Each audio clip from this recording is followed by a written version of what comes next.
let me use this opportunity to say thank you very much for honoring our invitation. For a long time, I mean, we were privileged that you actually said on the morning show that one of the best shows that you want to be on, gospel shows, is the TRG show. Yes. And today you fulfilled your promise. Yes. And everyone is listening to you right now. I got tweets, I got messages everywhere that everyone is locked down in Accra now. Yes. And we are discussing This is Gospel. How does that feel? It feels great. And as I said, definitely one of my favorite shows on radio. I don't know how I came about it, but I think I normally drive by this time, and when I turn on my radio and it's on hits, I listen to you. I think I feel the sincerity in your voice when you speak about the gospel. I feel like you're so into it, and it's not just a show, but some experience that when people listen to it, they feel so connected. So I was connected to it. I like the whole vibe. It's very positive, and if you've known Sarkodie for a while, I'm drawn to positive energy. So I really, really genuinely love the show. And but I thought I wasn't fit for it, you know. Why are you not fit for it? In a way, it kind of like, you know, it felt, I don't know, it just felt like it's a realm that you have to be in. You know, it is not just a gospel show. You just feel like it's a realm that you have to be in. And I'm honored, you know, for you to give us the opportunity to share the platform with you, because I think you've built it to a certain level where concerning with the type of music that we do, you know, as hip-hop artists or rap artists, this is a go-to, like a getaway to get you back on track, you know.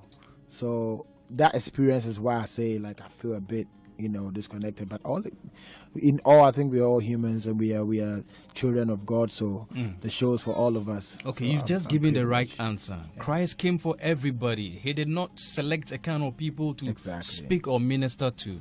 So, you know, one of the parlance that we use in the Christian community is that the church is a hospital for sinners. It's not a gathering of saints. It's actually for people who feel that they need cleansing. And that's where they go to seek refuge. So welcome. I mean, this is your home. Thank you. This is your. You God should be you. comfortable on this show than any other show. I am very because this is your father's house. Yes. And you're about your father's business. Yes. Welcome. Thank you.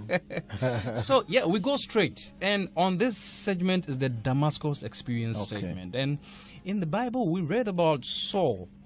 Once upon a time, he was persecuting Christians, and he had an encounter with Christ one time. Yeah. And he was struck down, and Christ changed him from persecuting Christians to be fisher of men.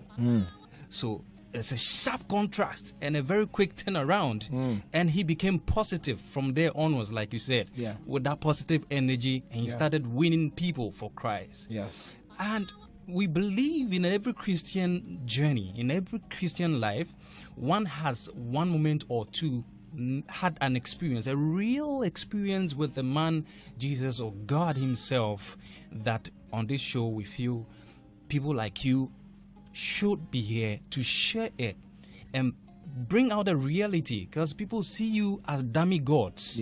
You know, so the reality will be out there. So for you, in a minute, in some few minutes, share with us your personal encounter with God. How did you meet that man? Who ministered him to you?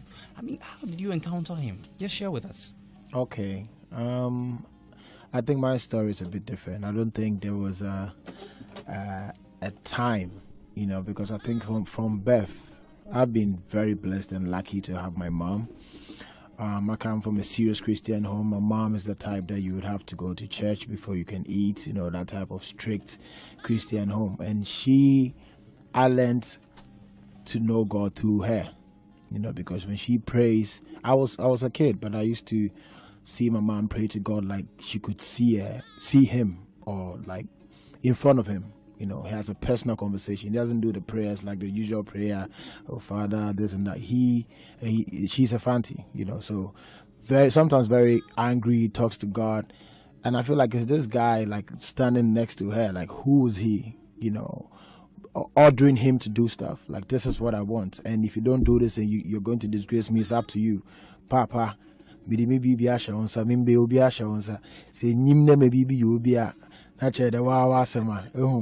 So growing up, I felt this man is listening to my mom every time, because she used to heal us with even Lipton, just normal tea, and she would say whatever she wants to say, and then she gives it to us, and quickly it goes away. So that covering from that time has made me believe that there's someone bigger up there looking out for all of us. And there's been situations that I've been through that I survived, that those situations people would like to take their lives, but I didn't even think of it because of what my mom brought me up with, my mindset. So I feel like there's somebody guiding me, through my whole career.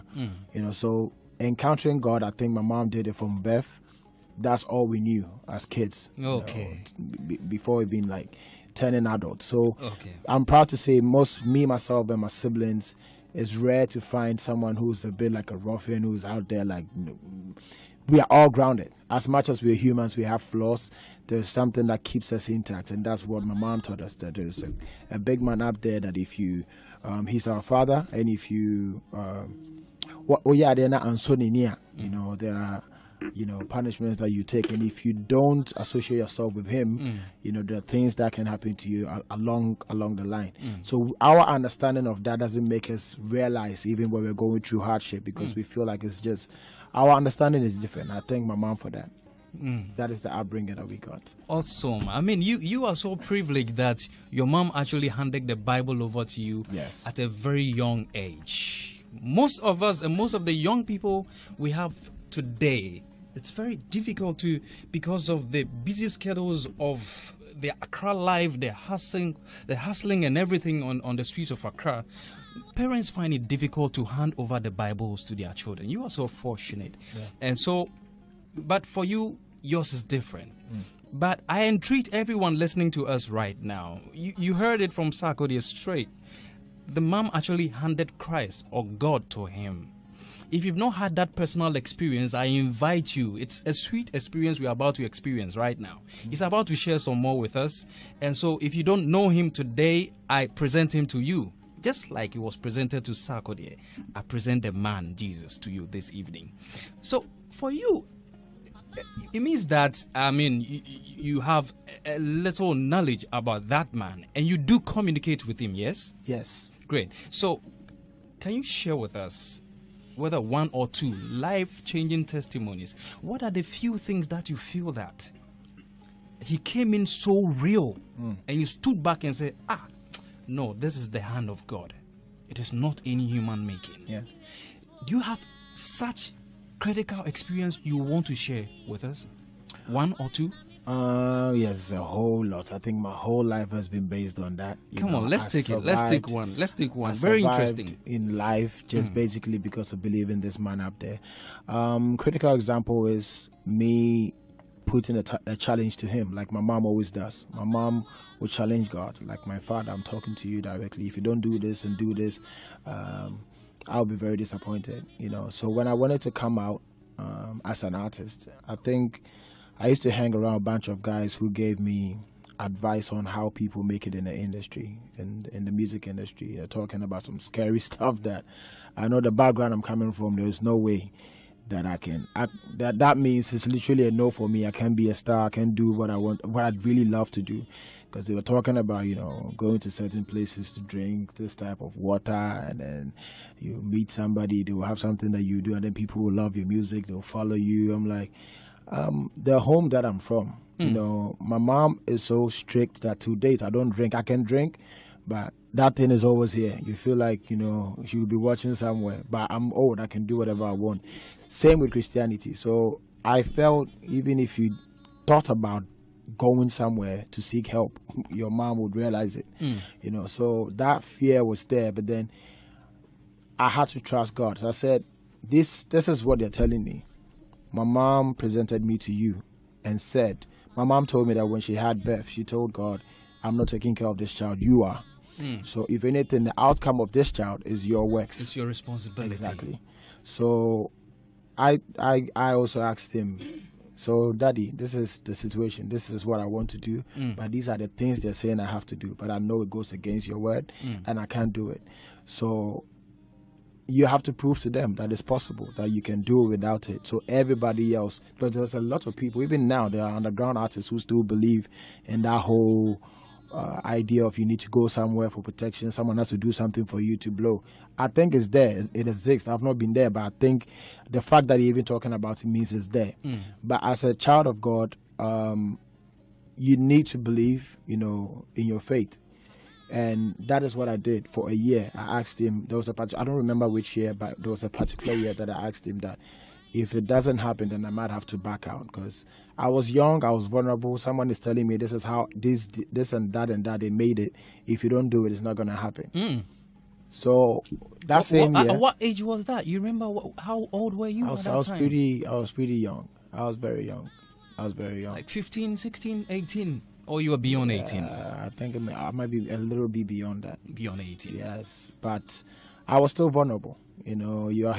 Those are the ages you talk to friends a lot. Yeah. You hang around with them a lot. Yeah. So whatever they say, you believe. And they are so sure of themselves when they speak. So convincing, But from the home I come from, you can't even think of that as an option. So I gave God, that year. If that didn't happen, I was going to go back to do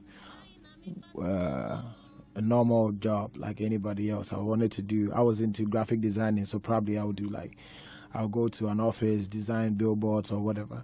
But that same year, things started picking up. People started liking me. I was on radio, shouts to Adom FM, people voted and they will call. And almost everything I do, I'll be the first person. I'll always come out first. When people see you, they want to have more of you. Can you call that same guy? I want to have a show. Just gradually. And I became, I think it's still happening, but at that point, I became what I wanted to be and even more. And, taking all these awards. And this is by literally doing the music and doing what I love, but it still happened. So then I was like, nah, this is the hand of God. And when people ask me how you do it, and when you say God, that is the normal sense, but it's very serious. It's literally God. It has nothing to do with you, because my experience, I know I have nothing to do with what is happening. I'm doing my bit as I'm working hard, but I know people who work 10 times harder than I do. But maybe their state of mind is not helping them. Their beliefs, it makes them have a reaction towards even the hustle that drags it for a very long time. But I believe he is working, and I believe even as humans. I have a daughter now. If my daughter praises me to be the strongest person, I'll act like it, because I need to, impress that. If my daughter says daddy is a hero, my daddy will beat you. We actually have a joke. That's my camera guy. My daughter likes to bully him a lot. Oh, okay. Daddy, Uncle Derek is worrying me. Go and beat him. And I show up. I just act like I'm beating Derek, and I could see how happy she is. She becomes, exactly. So I can imagine that's how God works when you throw the challenge and believe that it's going to happen. It did happen. You guys know the history already. Took the 5 awards from that time. Went to the BET. Did almost everything that artists would pray for. And this is just with God throwing a challenge to him, and he delivered. And nothing else. Yes. Just God. Right. So if you're just tuning, this is Hits 103.